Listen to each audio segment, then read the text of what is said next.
Welcome to Grandpa's True Scary Stories, where every story you hear was once real.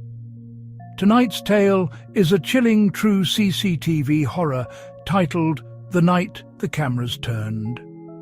If you love true scary stories, found footage and mysteries caught on camera, make sure to like, subscribe and ring the bell.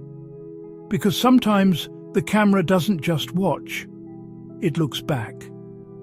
This is one of those true scary stories for late-night listeners and long drives, a slow, believable descent into surveillance and paranoia, where the safest angle in the room becomes the most dangerous eye you'll ever meet. I used to believe security cameras tell the truth. They don't. They tell a truth, the one that survives after you're gone. I was the night supervisor for a self-storage warehouse at the edge of town. Concrete corridors, metal doors, 12 black and white monitors, and a server named Argus, humming like a refrigerator full of wasps. The night it started, the monitors began showing tomorrow. On camera 3, a corridor light flicked on. 5 minutes later, I heard the motion sensor click in the real hall. I laughed, because laughing means there's still a reasonable answer waiting in the next room. By 3:12 a.m., all 12 cameras agreed on a time the building didn't. The job fit after my divorce. Steady routine, quiet air, keys that all look the same until they don't. 6 corridors, A through F, 242 units, motion lights that wake politely, and a glassed-in control room stacked with monitors in a 3x4 grid.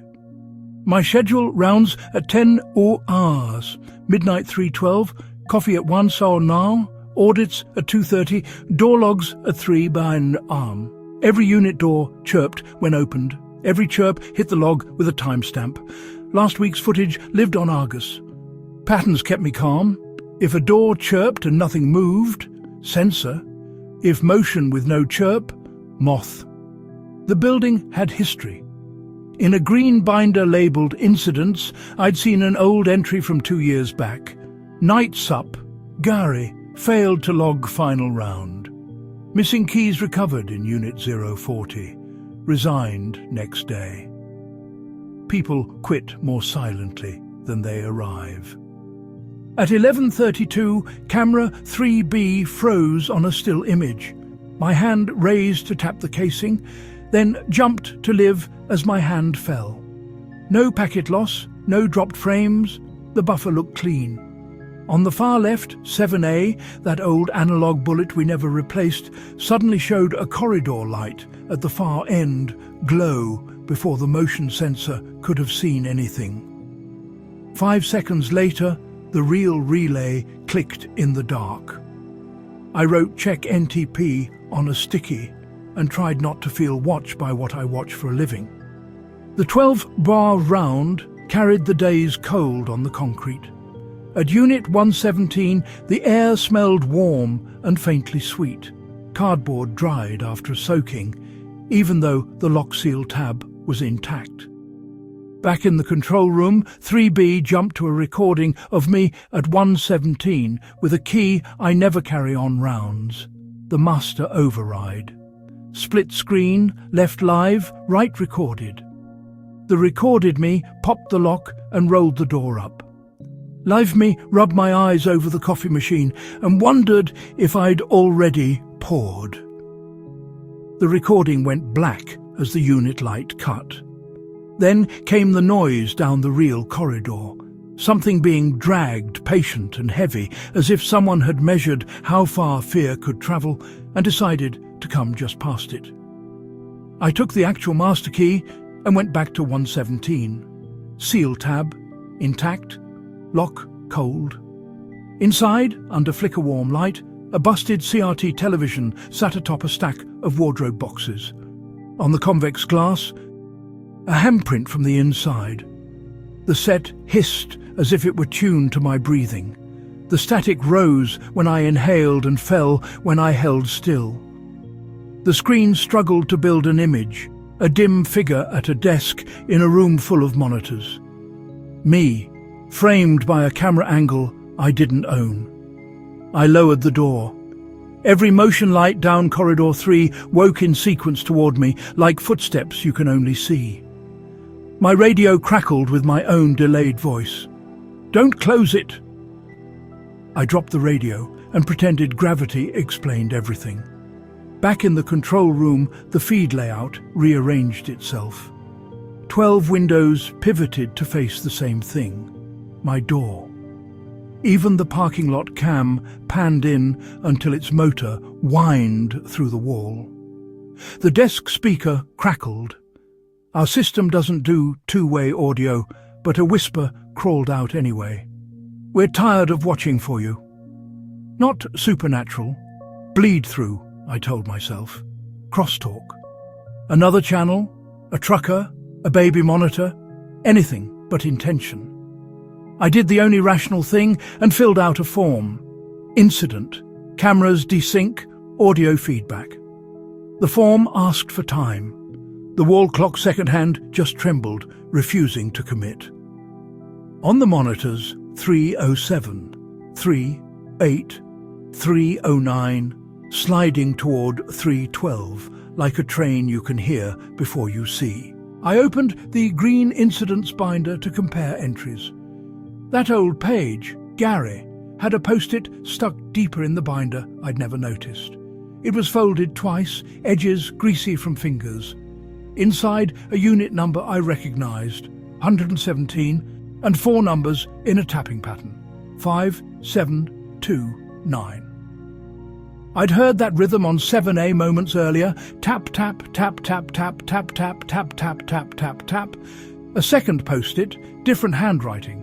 Argus time server drifts exactly +5 at night, manual sync fails, see vendor ticket.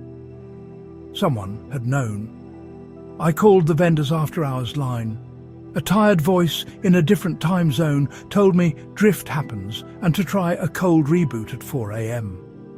While we talked, a new window opened on my monitor. Not a camera, a player. File name, Gary Last Round MP4. The video showed a man in our uniform walking the corridor with a dolly, pushing a CRT toward 117. He glanced up at a camera, unreadable, then rolled the set inside and shut the door. The timestamp read 2 years ago, the hour 3:12. I scrubbed through frame by frame. In one reflection on a metal door, Gary's face warped with the curve. His mouth looked like mine when I forced a smile. The last frame caught the CRT screen, catching me in a reflected future. Hunched, tired, and watching footage of a man named Gary. Explainable? Absolutely. Argus could have spliced old files into tonight's event index. Compression artifacts make faces out of noise. My heart still forgot itself. On the real-time grid, 6C zoomed tight on my control room door until the pixels looked like snow. A silhouette leaned into a lens on 1A. Loading bay. A word appeared on the concrete in marker. Faint, shaky, likely old. Argus, look away. Heat built in the control room even as the building's radiator knocked cold somewhere distant. I disabled camera auto track in the admin panel. The checkboxes ticked off, then slid back on one by one. Firmware glitch? Sticky UI? My hands. The radio burped again, not my voice this time, but a precise older male voice reading Unit 117. Inventory transfer, 1 television, 1 viewer. Paper rustled by, a mic that didn't exist. Outcome, camera acquired operator. It could be a recording from the vendor helpline, a training file drifting onto our frequency. It also sounded exactly like a log entry someone would make if a person watched too long and forgot which side of the glass their eyes belonged to.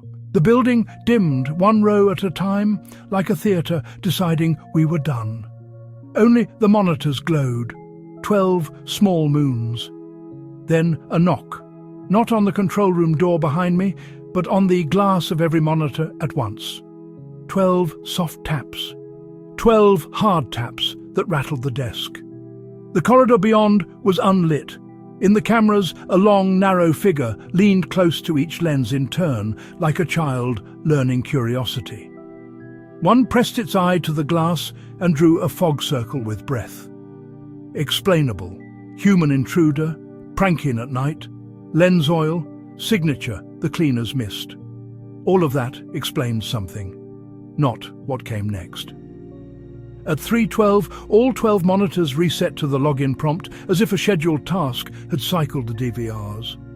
The wall clock trembled and finally ticked once. I didn't quit the next day. People rarely do. We opened a ticket. The vendor replaced nothing.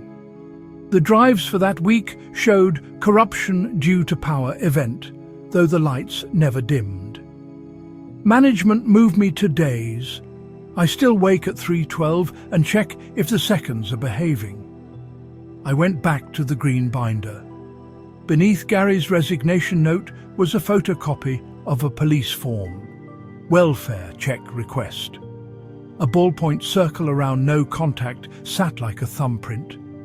Gary's address had a unit number I recognized. A building by the river with antique glass in the windows that turns faces into funhouse versions of themselves. I stood outside that building one Sunday and watched the intercom. No one answered for me. But when I looked down at the vestibule camera, the tiny screen showed my back, as if I'd already gone inside. I see myself in other people's screens now, the clipped walk, the wrong shoulder higher. A friend texted last week, "Is this you?"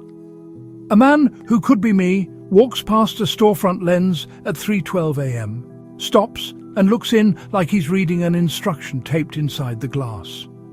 He lifts his hand. The fog blooms from inside the display. Behind the reflection, arranged on a wall, 12 small rectangles glow like moons. We're tired of watching for you. You can explain every part of this story. Drift, crosstalk, compression, fatigue. Except why I still keep my hand off glass, just in case my other one is already touching it from the wrong side. The end. Thank you for listening to my story. If this tale kept you awake tonight, make sure to like, subscribe, and turn on the bell. Because there are many more true, scary stories, found footage horrors, and real nightmares waiting just beyond the frame. This was Grandpa's True Scary Stories, where every whisper hides a truth, and every truth hides a nightmare.